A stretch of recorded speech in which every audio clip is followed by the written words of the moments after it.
Vom ভোলে। বাবা হাজু বাবা, আমার খুব সমস্যা, একটু সমাধান করে দেন। সমস্যা আমাকে বল, সব সমাধান করে দেবো আমি। ভোম ভোলে। আমার স্বামীর সঙ্গে আমার খুব ঝগড়া অশান্তি হয়।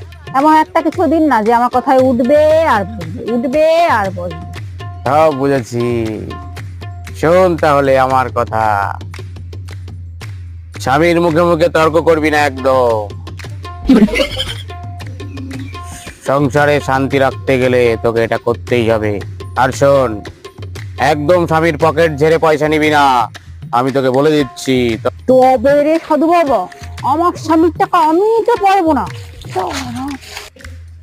हे हे प्रभु हे हरि राम कृष्ण जगन्नाथ प्रेमानंद, ये क्या हुआ?